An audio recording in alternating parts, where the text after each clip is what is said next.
میرے حضور کے صدقے کلام پاک میں بھی خدا نے بھیجی ہے آیت درود پاک پڑھو، دیا ہے حکم خدا نے یہ اپنے بندوں کو، پڑھو نبی پہ بکثرت درود پاک پڑھو۔ سب اولیاء و مشائخ تمام غوث و قطب یہ کر گئے ہیں نصیحت، درود پاک پڑھو۔ ایک بار محبت کے ساتھ درود پاک پڑھ لیں، صلو علی الحبیب صلی اللہ تعالی علی محمد صلی اللہ علیہ وسلم۔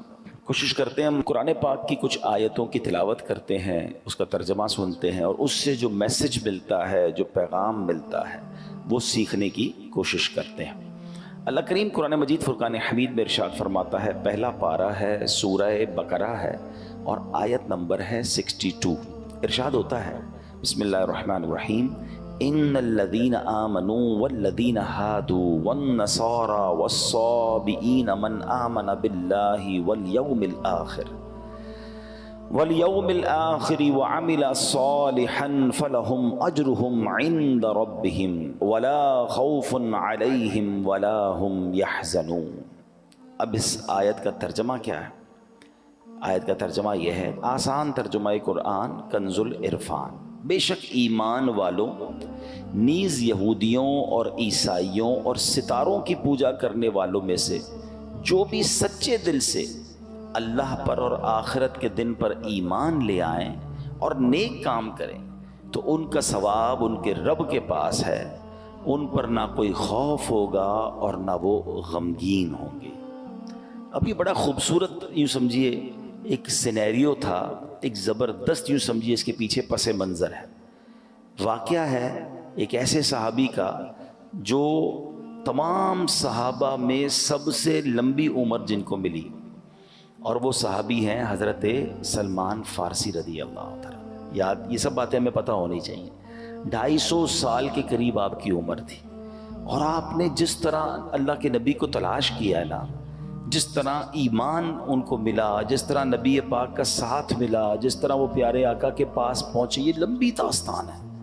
اور یقین کریں سیدنا سلمان فارسی کی جب بھی آپ داستان پڑھتے ہیں، سنتے ہیں، تو ایمان ہونا دل میں تو دو باتوں کی اہمیت بڑھنی چاہیے۔ ایک تو ان سے پیار ہو جاتا ہے کہ کتنی اسٹرگل، کتنی محنت، اتنے سال لگا دیے نبی پاک کو تلاش کرنے میں۔ دوسرے نمبر پر ایمان کی اہمیت ہے کہ ایمان کی تلاش میں انہوں نے کدھر کدھر سفر کیا۔ آپ کو پتہ ہے حضرت سلمان فارسی انہوں نے اپنے آپ کو غلام بنا کر بیچ دیا۔ میں مختصر بیان کر دیتا ہوں کہ ہوا یہ تھا کہ سیدنا سلمان فارسی رضی اللہ تعالیٰ نے بڑی لمبی عمر پائی، اور آپ نے سال ہر سال حق کی تلاش کے لیے سفر کیا۔ اس زمانے میں نبی پاک دنیا میں تشریف نہیں لائے تھے، تو ان کو یہ بت پرستی اور کفر پسند نہیں تھا، یہ حق کی تلاش میں جاتے۔ تو وہاں اس زمانے میں بھی کچھ لوگ تھے جو ایمان والے تھے، راہب جس کو کہتے تھے، جو بتوں کی پوجا نہیں کرتے تھے، باطل خداؤں کی عبادت نہیں کرتے تھے، کیونکہ اس زمانے میں تو عجیب معاملہ تھا نا، کوئی آگ کی پوجا کرتا تھا، کوئی ستاروں کی عبادت کرتا تھا، کوئی بتوں کی پوجا کرتا تھا۔ تو یہ اللہ وحدہ لا شریک کے ماننے والے تھے، تو یہ راہب ہوتے تھے جو تمام لوگوں سے دور ہو کر عبادت کرتے تھے، یہ ان کے پاس چلے جاتے، ان کے پاس بیٹھتے۔ جب اس کے انتقال کا وقت قریب آتا، کہتے اب بتاؤ کس کے پاس جاؤں، وہ کسی اور راہب کے پاس بھیج دیتے۔ ان کے انتقال کا وقت آتا، وہ کسی اور راہب کے پاس بھیج دیتے۔ اب آخری جو راہب تھا نا، جب اس کے انتقال کا وقت آیا تو آپ نے کہا اب میں کدھر جاؤں؟ تو اس راہب نے کہا کہ اب میں دنیا میں کسی اور کو تو نہیں پاتا، ہاں اب آخری نبی کے مبعوث ہونے کا وقت ہونے والا ہے، تم ایسا کرو کہ ان کے پاس جاؤ اور ان پر ایمان لانا، ان کی خدمت میں چلے جانا۔ کچھ نشانیاں بتائی گئیں کہ وہ کہاں ہوں گے، تو پتہ چلا وہ مدینہ منورہ میں ہجرت کر کے آئیں گے۔ پیسے تھے نہیں مدینے جانے کے لیے، تو انہوں نے کیا کیا، سفر کرتے کرتے کرتے پتہ چلا کہ ایک قافلہ مدینے جا رہا ہے۔ قافلے والوں کو کہا مجھے مدینے لے جاؤ، کہا پیسے نہیں ہیں، ایسا کرو مجھے غلام بنا لو، میں تمہاری خدمت کرتا رہوں گا، مجھے اس بستی میں لے جاؤ۔ اپنے آپ کو بیچ دیا اور مدینے پہنچے۔ پھر بہت وہاں پر باغ میں کھجوریں اٹھاتے تھے اور محنت کرتے تھے، پانی کے ڈول اٹھاتے تھے، آپ کی کمر میں یوں سمجھے کہ بڑی تکلیفیں اٹھائیں، اور آخر کار جناب رسول اللہ صلی اللہ تعالیٰ علیہ وسلم کے پاس پہنچ گئے ہیں. گر پڑ کے یہاں پہنچا، مر مر کے اسے پایا، چھوٹے نہ الہی اب سنگے درے جانان. اب ایمان لے آئے، نبی پاک کی بارگاہ میں حاضر ہو گئے. بڑا عشق والا واقعہ ہے. لیکن اب انہوں نے نبی پاک علیہ السلام سے عرض کی کہ حضور، میں جب آپ کے پاس آنے سے پہلے کئی ملک شام میں اور کئی ملکوں میں راہبوں کے پاس گیا تھا، بنی اسرائیل کے عبادت گزار تھے. تو یا رسول اللہ، ان کا جب ذکر کیا تو نبی پاک علیہ السلام نے فرمایا کہ اے سلمان، ان کا خاتمہ دین مصطفیٰ پر نہیں ہوا. پھر یہ قرآن پاک کی آیت نازل ہوئی. یعنی یہ جو میں نے آیت پڑھی نا، یہ ایکچولی ان راہبوں کے لیے نازل ہوئی. اب دوبارہ اس آیت کو سنیں. اللہ نے کیا فرمایا؟ ان الذین آمنوا والذین ہادوا والنصارى والصابئین من آمن باللہ والیوم الآخر وعمل صالحا فلہم اجرہم عند ربہم ولا خوف علیہم ولا ہم یحزنون. بے شک ایمان والوں نیز یہودیوں اور عیسائیوں اور ستاروں کی پوجا کرنے والوں میں سے جو بھی سچے دل سے اللہ پر اور آخرت کے دن پر ایمان لے آئیں اور نیک کام کریں تو ان کا ثواب ان کے رب کے پاس ہے. ان پر نہ کوئی خوف ہوگا اور نہ وہ غمگین ہوں گے. یہ آیت کریمہ جب نازل ہوئی تو نبی پاک نے فرمایا اے سلمان، یہ آیت ان راہبوں سے متعلق ہے، ان میں سے وہ جو حضرت عیسیٰ پر ایمان رکھتے تھے اور ان تک میرا پیغام نہیں پہنچا، وہ تو خیر میں ہیں، مگر جنہوں نے میرا نام پاک سنا مگر پھر مجھ پر ایمان نہ لائے وہ ہلاک ہو گئے. اے میرے پیارے اسلامی بھائیوں، معلوم کیا ہوا؟ اس آیت سے میسج کیا مل رہا ہے کہ مکی مدنی مصطفیٰ صلی اللہ علیہ وسلم جب دنیا میں تشریف لے آئے نا، اس کے بعد سے قیامت تک کوئی بھی دین، کوئی بھی ہدایت، کوئی بھی نظریہ قابل قبول نہیں ہے. صرف اور صرف دین مصطفیٰ صلی اللہ تعالی علیہ وسلم ہی راہ نجات ہے. مومن ان کا کیا ہوا، اللہ اس کا ہو گیا. نبی پاک کے دامن کے علاوہ پیارے آقا کی جو کہیں کہ ان کے فٹ اسٹیپ، ان کے نقش قدم، ان کے بتائے ہوئے طریقے کے علاوہ کوئی طریقہ درست نہیں. کیونکہ جو ان کے دامن سے وابستہ ہوگا وہ اللہ کریم کی رحمت کا حقدار ہوگا. کیا خوبصورت بات. اعلیٰ حضرت امام اہل سنت لکھتے ہیں مومن ان کا کیا ہوا، اللہ اس کا ہو گیا. کافر ان سے کیا پھرا، اللہ ہی سے پھر گیا. وہ کہ اس در کا ہوا، خلق خدا اس کی ہوئی. وہ کہ اس در سے پھرا، اللہ اس سے پھر گیا. اے میرے پیارے اسلامی بھائیو، یہ ہمیں بات سمجھنی ہے.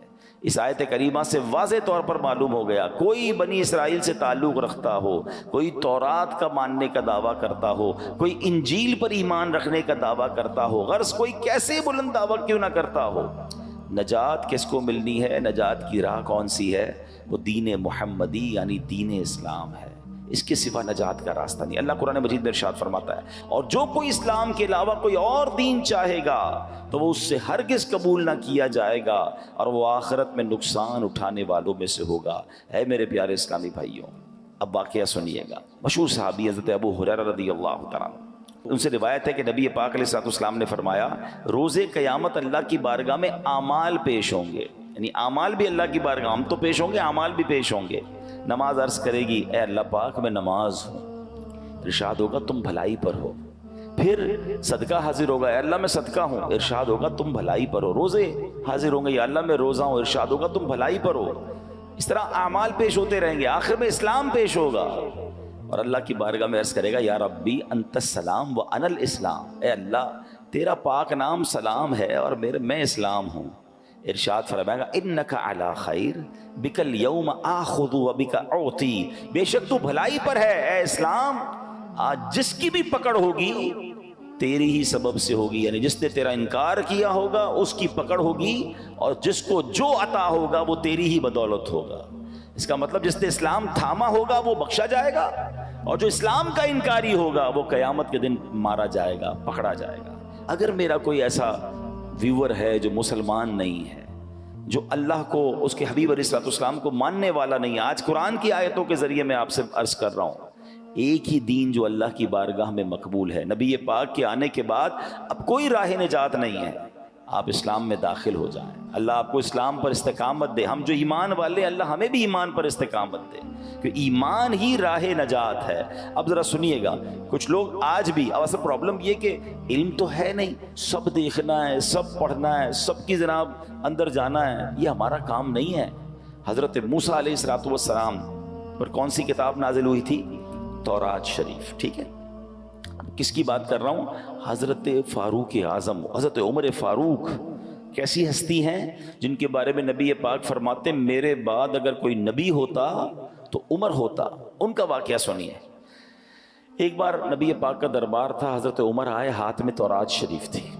حضرت عمر نے نبی پاک کے پاس بیٹھ کر تورات پڑھنا شروع کر دی. توجہ پیارے آقا علیہ السلام کی طرف نہیں گئی, بلکہ تورات پڑھنا شروع. جیسے جیسے آپ تورات پڑھتے جاتے تھے نا, میرے آقا کے چہرے کا رنگ بدلتا گیا. جلال شریف, نبی پاک کے چہرے پر جلال کی وجہ سے رنگ بدلتا گیا. حضرت ابوبکر صدیق نے حضرت عمر کو روکا, اے عمر نبی پاک کا چہرہ تو دیکھو, پیارے آقا کے چہرے کو تو دیکھو. حضرت عمر نے جیسے ہی نبی پاک کے چہرے کی طرف دیکھا تو جلال کی کیفیت, فوراً تورات شریف بند کیا, نبی پاک سے معافی کے طلبگار ہوئے. اب سنو اللہ کے حبیب علیہ السلام نے کیا فرمایا. فرمایا اس ذات کی قسم جس کے قبضہ قدرت میں میری جان ہے, اگر حضرت موسیٰ بھی خود ظاہری زندگی کے ساتھ دوبارہ دنیا میں تشریف لے آئیں, تم مجھے چھوڑ کر ان کی پیروی کرو گے تو سیدھے راستے سے بھٹک جاؤ گے. اگر اب حضرت موسیٰ ظاہری زندگی کے طور پر واپس آ جائیں تو وہ بھی ضرور میری ہی پیروی اختیار کریں گے. یہ کیسا پیغام ہے, یہ کیسا میسج تھا. اللہ اکبر, کیا خوبصورت بات. اعلیٰ حضرت لکھتے ہیں نا, خلق سے اولیاء, اولیاء سے رسول, اور رسولوں سے اعلیٰ ہمارا نبی. ملک کونین میں انبیاء تاجدار, تاجداروں کا آقا ہمارا نبی. اب اس واقعے سے مجھے اور آپ کو کیا سیکھنا ہے؟ تورات شریف تو آسمانی کتاب ہے نا, ایک عرصے تک تو معیار ہدایت یہی کتاب رہی, صدیوں تک اس پر عمل کرنے والے نجات پاتے رہے. وہ بلند شان والی کتاب ہے جس پر عمل کر کے اونچے مقامات لوگ پایا کرتے تھے, جس پر عمل کی برکت سے بنی اسرائیل فتح پاتے تھے, اللہ پاک کی رحمتوں کے حقدار بنتے تھے. تو جس تورات کو پڑھنا بھی ثواب تھا, جس کو دیکھنا بھی ثواب تھا. مگر جب نبی پاک تشریف لے آئے, محبوب ذیشان صلی اللہ تعالی علیہ وسلم تشریف لے آئے, پھر کیا ہوا؟ آپ نے اعلان نبوت فرما دیا. اب تورات راہ نجات نہ رہی, اس پر عمل منسوخ ہو گیا.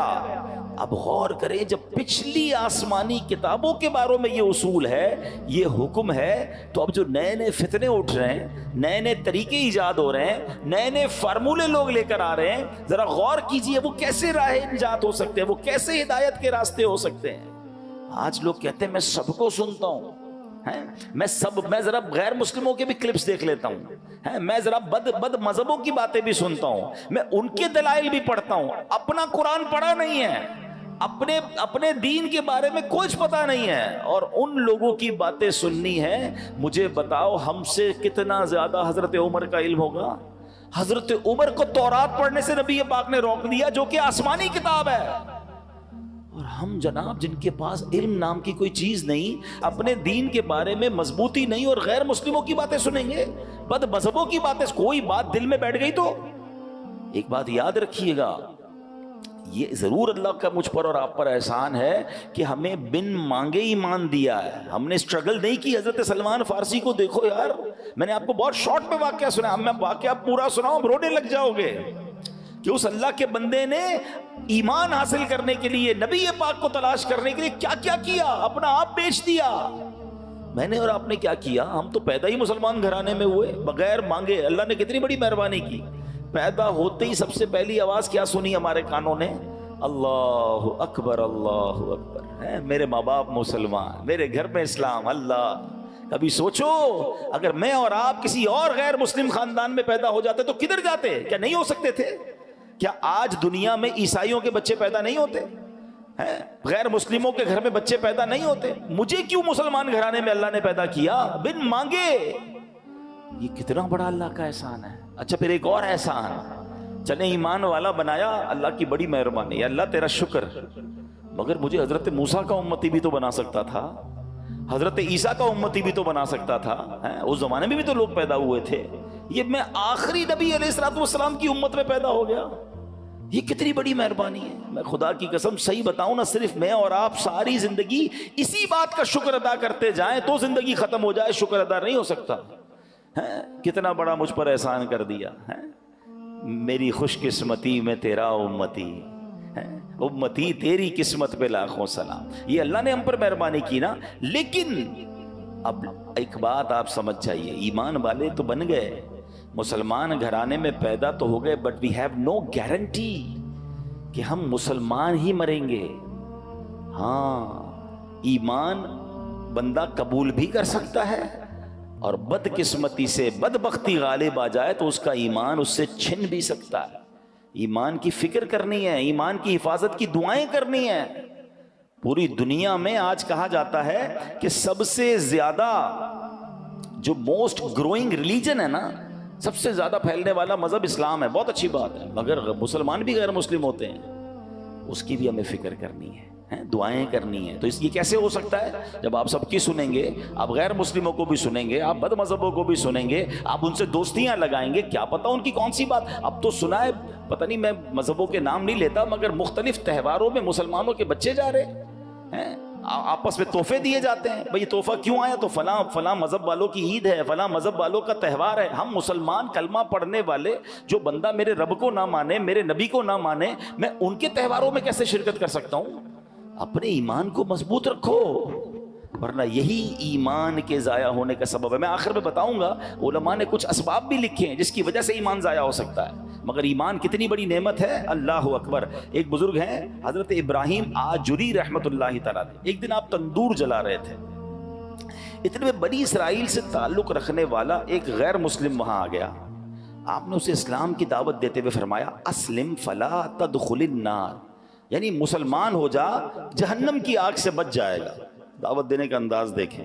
میں نے بھی ابھی تھوڑی دیر پہلے دعوت دی تھی، دوبارہ دعوت دیتا ہوں، اسی الفاظ کے ساتھ دعوت دیتا ہوں. جو غیر مسلم ہیں مجھے سنیں، آ جاؤ، ایمان لے آؤ، انشاءاللہ جہنم کی آگ سے بچ جاؤ گے.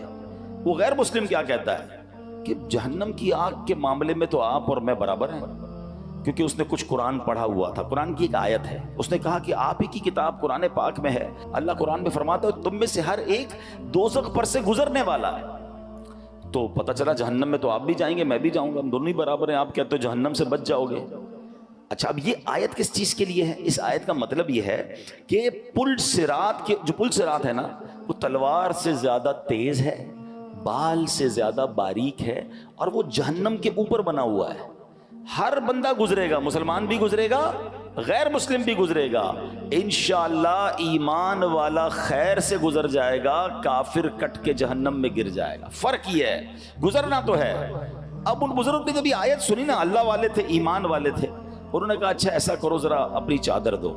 اس کی چادر لی اور اپنی چادر اتاری، دونوں چادر لپیٹی. گھر میں ایک تندور تھا، آگ جل رہی تھی، آپ نے وہ چادر اس میں دونوں ڈال دی. تھوڑی دیر بعد خود تندور کے اندر اترے اور چادر باہر نکالی، دونوں چادریں لپٹی ہوئی تھیں. غیر مسلم کی چادر جل کر راکھ ہو گئی، ان کی چادر ویسی سلامت. خود تندور میں اترے، واپس آئے، آگ نے اثر نہیں کیا. کہ یہ فرق ہے، آگ میں غیر مسلم بھی جائے گا، ایمان والا بھی جائے گا. انشاءاللہ جہنم کی آگ ایمان والے کو کچھ نہیں کہے گی. یہ دیکھنا تھا، وہ غیر مسلم کلمہ پڑھ کر مسلمان ہو گیا. تو یہ فرق ہے. ایمان ہوا، انشاءاللہ ایمان سلامت لے کر جانا ہے نا. اچھا، یہی بات اللہ نے قرآن میں فرمائی.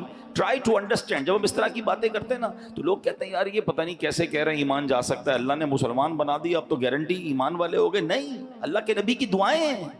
پیارے آقا دعا کیا کرتے، یا مقلب القلوب ثبت قلبی علی دینک. کیا مطلب ہوا اس کا؟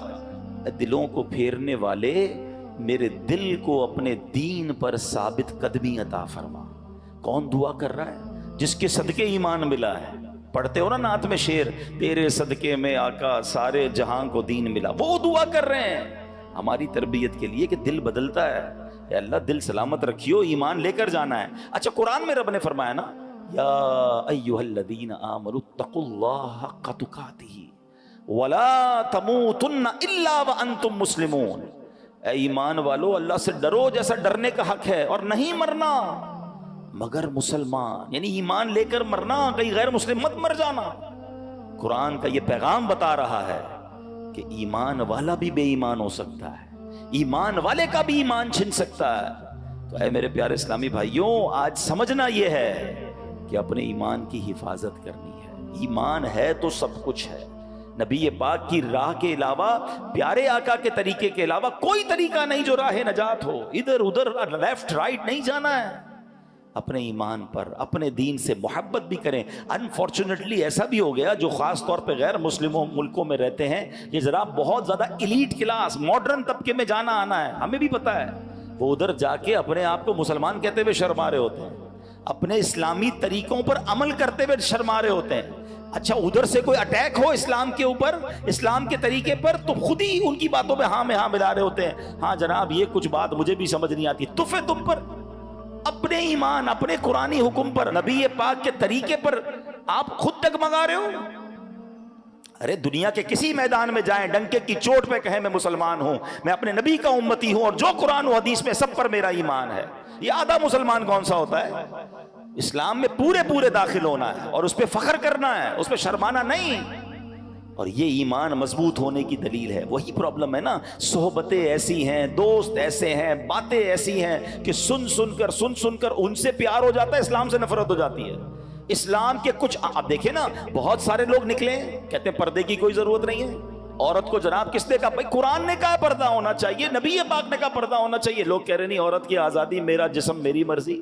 یہ کیا ہے؟ یہ آہستہ آہستہ، ہم نہیں کہتے عورتوں کے ساتھ ظلم۔ اسلام جتنا عورتوں کے حقوق بیان کرتا ہے، دنیا میں کون بیان کرتا ہے؟ ماں کے قدموں تلے جنت ہے، بہن کے حقوق بیان کیے، بیوی کے حقوق بیان کیے، بلکہ نبی پاک نے تو یہاں تک فرمایا تم میں بہترین وہ ہے جو اپنی گھر کی عورتوں کے ساتھ بہترین ہے۔ اس سے زیادہ کون سا مذہب عورتوں کے حقوق بیان کرتا ہے کہ ہمیں کہتے ہیں عورتوں کے ساتھ اچھے سلوک کرنا ہے، اسلام سکھاتا ہے۔ مگر یہاں یہ پرابلم نہیں ہے، یہاں ایکچولی آہستہ آہستہ اسلام دل سے نکالنا ہے، قرآن دل سے نکالنا ہے، حدیث۔ یہ ایک بات نہیں ہے، ایسی بہت ساری باتیں آئیں گی، آپ پڑھتے جائیں۔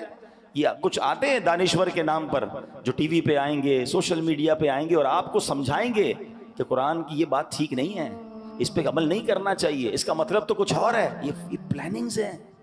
اور قرآن نے کیا کہا کہ اللہ اور اس کے رسول کے پر جو ایمان لائے گا، اللہ پر جو ایمان لائے گا وہی نجات پانا ہے، اس کے علاوہ نجات نہیں ہے۔ اے میرے پیارے اسلامی بھائیو، اگر ہمیں بچنا ہے جہنم کی آگ سے، ہمیں بچنا ہے آخرت کے عذاب سے، تو اپنے ایمان کی حفاظت کرنی ہے۔ ایک بار نبی پاک علیہ الصلوۃ والسلام، دیکھیں پیارے آقا کی کیا شان، اس زمانے میں نبی پاک نے سمجھایا، ایسا لگتا ہے یہ آج کے لیے کیسی پیاری بات ہے۔ پیارے آقا نے ایک سیدھی لکیر کھینچی، پھر ایک رائٹ سائڈ پہ لکیر کھینچی، اور پھر لیفٹ سائڈ پہ خط لکیریں بنائیں، اور پھر درمیان والی لکیر پر ہاتھ رکھ کر کیا فرمایا؟ دائیں بائیں والی لکیروں پر فرمایا ہادہ سبل الشیطان، یہ شیطان کے راستے ہیں، اور درمیان والی لکیر پر فرمایا وَأَنَّ هَذِي صِرَاطِي مُسْتَقِيمًا فَاتَّبِعُوهُ، اور یہ کہ یہ میرا سیدھا راستہ ہے تو اس پر چلو۔ قرآن کی آیت تلاوت کر کے سمجھایا کہ سیدھا راستہ اللہ اور اس کے رسول کا راستہ ہے، دائیں بائیں یہ عجیب عجیب راستے آتے رہیں گے جس سے اپنا ایمان بچانا ہے۔ سیدی اعلیٰ حضرت نے تو بہت پہلے لکھا تھا، فرماتے ہیں جان دے دو وعدہ دیدار پر، نقد اپنا دام ہو ہی جائے گا، سائلوں دامن سخی کا تھام لو، کچھ نہ کچھ انعام ہو ہی جائے گا، مفلسوں ان کی گلی میں جا پڑو، باغ خلد اکرام ہو ہی جائے گا۔ اور فرمایا سونا جنگل رات اندھیری چھائی بدلی کالی ہے، سونے والو جاگتے رہیو چوروں کی رکھوالی ہے۔ یعنی دین سکھانے کے نام پر لوگ آ کر ایمان پر حملے کر رہے ہوتے ہیں۔ اللہ کرے کہ یہ بات ہمیں سمجھ آ جائے اور ہم اپنے دین سے بے پناہ محبت کرنے والے بن جائیں۔ میں انشاءاللہ آج آپ کو کچھ وظائف بھی بتا کر جاؤں گا، مگر ایک بڑا دل خراش واقعہ جس سے یہ احساس ہوگا کہ ایمان کیسے شیطان چھین لیتا ہے۔ امام ابو محمد رحمت اللہ تعالی علیہ فرماتے 3 عبادت گزار لوگ تھے، زاہد تھے، حج پر گئے اور جاتے جاتے راستے میں غیر مسلموں کی بستی میں قیام کیا۔ اب ان تینوں میں سے ایک کی نظر ایک غیر مسلم لڑکی پر پڑی جو بڑی خوبصورت تھی، اس اوس کی طرف اس کا دل مائل ہو گیا۔ پہلے کے زمانے میں قافلے اونٹوں پر گھوڑوں پر بہت لمبا سفر ہوتا تھا، اب صبح ہوئی تو سفر کا وقت ہے، اس نے کہا دونوں کو اگر تم جاؤ میں ذرا پیچھے آتا ہوں۔ وہ دونوں تو حج پہ روانہ ہو گئے، یہ بندہ اسی بستی میں رک گیا، اس عورت کی طرف اس کا دل آ گیا، عورت سے اس نے بات کی کہ میں تم سے شادی کرنا چاہتا ہوں۔ تو عورت نے کہا کہ میرے والد سے بات کرو. والد کے پاس گیا, والد نے کہا اس کا مہر دو. کہا مہر کیا ہے؟ کہا مہر بہت بھاری ہے. کہا بتائیے میں مہر دے دوں گا. کہا مہر یہ ہے کہ تم غیر مسلم ہو جاؤ, تم اسلام چھوڑ دو. اس بدبخت نے اس لڑکی کے عشق کے چکر میں اپنا دین چھوڑ دیا, جو عبادت گزار تھا, حج کو جا رہا تھا. ٹرائی ٹو انڈرسٹینڈ کدھر جا کر ایمان گیا اس کا. حج کے راستے میں شیطان نے ایسا حملہ کیا کہ وہ غیر مسلم ہو گیا. اچھا وہ شادی بھی ہو گئی. اب وہ دوست حج کر کے واپس اسی راستے سے آئے کہ وہ دوست کدھر رہ گیا, حج پہ ہی نہیں آیا. واپس آئے, ڈھونڈتے ڈھونڈتے پتا چلا کہ وہ بندہ تو غیر مسلم ہو گیا تھا, مگر اس دوران اس کا انتقال بھی ہو گیا. یعنی بے ایمانی کی موت مرا. قبر پر گئے, وہاں دیکھا تو 2 بچے بھی تھے, اس کی بیوی تھی, سب رو رہے تھے. تو بیوی سے جب داستان سنی تو یہ بھی 2 دوست تھے, رونے لگے کہ ایسا ہو گیا, اس کا ایمان ہی چلا گیا, بے ایمان مر گیا. عورت نے پتہ کیا بتایا؟